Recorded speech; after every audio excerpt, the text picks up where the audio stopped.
Jite had sworn she would never love again, but fate had other plans. Jite had lost the love of her life and with it a piece of herself. Grief clung to her like a second skin, suffocating and relentless. But life does not wait for the broken to heal. Could she ever open her heart again? Or would fear keep her trapped in the past? Sit back and relax as we unravel the aftermath of Jite's life after the death of Daniel Brooks, her heartthrob, in the concluding story titled Love in the Shadows of War, Part 2. The days after Daniel's funeral blurred into a haze. Jite functioned on autopilot, going through the motions at work but feeling nothing inside. The hospital buzzed around her, but she barely spoke. Her colleagues noticed her silence, the way she barely ate, how the vibrant woman they once knew had dimmed into a ghost of herself. Jite had loved Daniel with everything she had, and now he was gone. She had spent so long fearing loss, and when it finally came, it shattered her completely. The nights were the hardest. The bed was too big, too cold. She often found herself curled up in his old hoodie, inhaling the fading scent of him. The world moved on, but she remained stuck in time, trapped in the pain of what could have been. She thought of all their plans, the trips they would never take, the home they would never build, the future that had slipped through her fingers like grains of sand. The silence of the apartment screamed at her, an unbearable void she couldn't feel. One night, unable to bear it any longer, she whispered into the empty room, "What do I do now, Daniel?" But there was no answer. Her friend Nicole advised Jite to seek a therapist, which she did. Her therapist, Dr. Ellis, was a gentle woman with kind eyes who never pushed too hard. "You have to let yourself grieve, Jite, but grief is not meant to be a permanent home." Jite scoffed. "It feels like it is." Dr. Ellis nodded. "Then we will have to find a way to build a door." It sounded impossible. Every morning, Jite woke up exhausted. Every evening, she counted down the hours until she could lose herself in restless sleep again. But slowly, she began taking small steps forward. She joined the grief support group where she met others who had lost loved ones. Listening to their stories, she realized she wasn't alone in her pain. Some had lost husbands, wives, children, siblings, but they were still living. Maybe she could, she thought. Still, the emptiness clung to her like a second skin. One rainy evening, Jite found herself back at the cafe where she had first met Daniel. She hadn't planned to go there, but her feet carried her, as if drawn by some invisible thread of memory. She ordered her usual coffee, her fingers tracing the rim of the cup, lost in thought.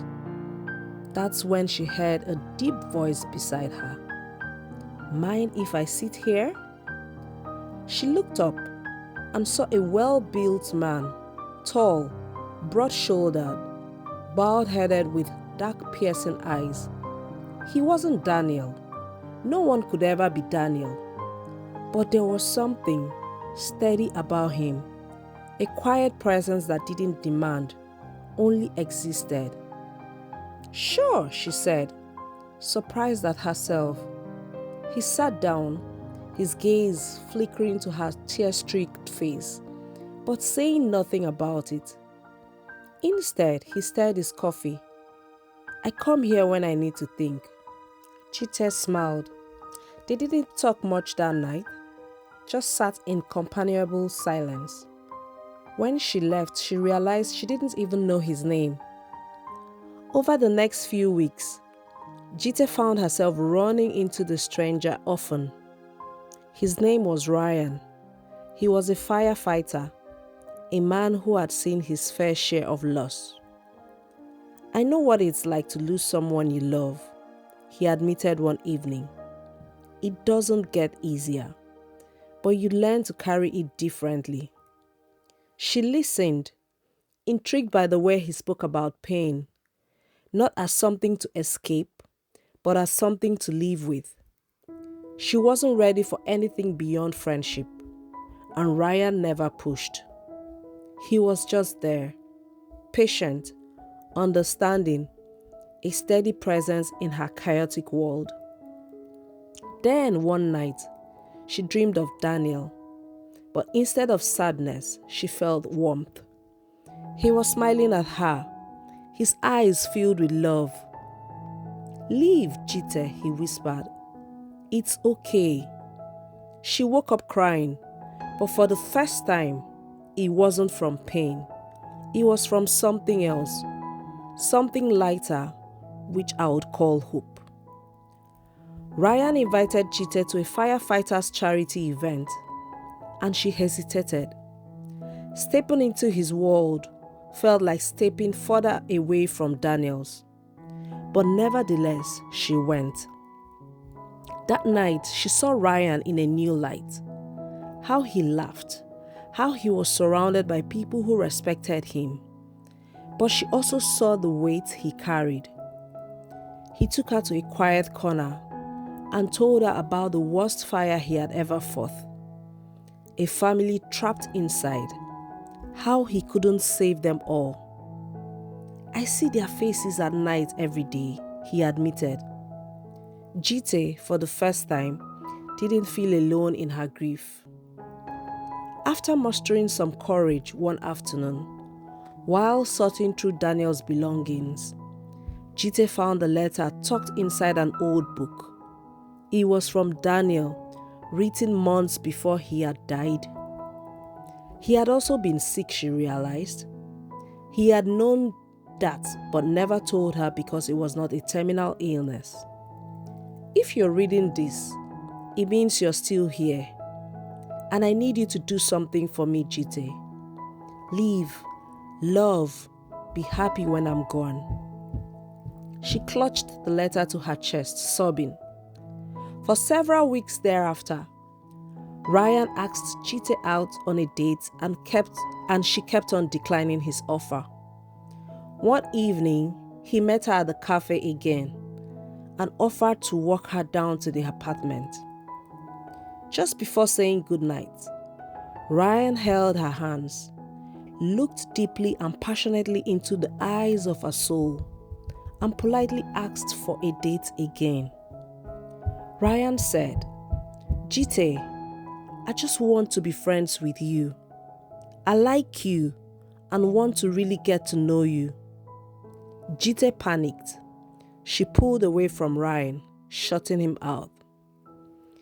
Guilt gnawed at her because she had kept turning down his offer, despite having the gut feeling that Ryan meant well and deeply cared about her. Ryan, still standing at her doorstep, said, "Talk to me, Jite, please," he pleaded. "I can't," she whispered. "Then I'll wait," Ryan said. Jite feared that Ryan was a man who ran into burning buildings. He wouldn't stand by her forever. A fire broke out in the hospital where Jite worked. Ryan was one of the first responders.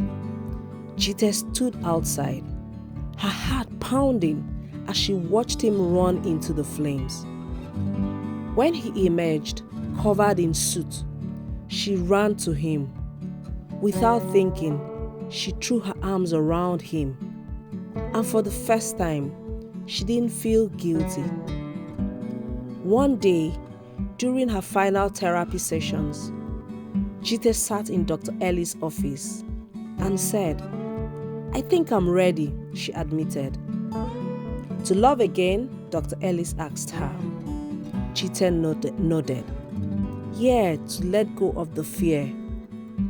Because love wasn't a betrayal, love was infinite. On a cool autumn evening, Jite and Ryan walked through the park. She felt the crisp air, the sound of rustling leaves, and the quiet beating of her own heart. She turned to him and whispered, "I'm scared, Ryan." He nodded, understanding. "So I am, but we don't have to rush. We just have to take it one day at a time." Jite reached for his hand, her fingers lacing through his. It was different from Daniel's. Not better, not worse, just different. And that was okay. For the first time in a long time, she let herself believe. Months passed, and Jite found herself smiling more, laughing without feeling guilty and afraid. She and Ryan grew closer, their bond deepening in ways she never expected. There were still moments of sadness, memories of Daniel that tugged at her heart, but they were no longer held her captive. Instead, they became gentle reminders of the love she once had and the love she was building afresh. One evening, Ryan surprised her with a trip to a resort.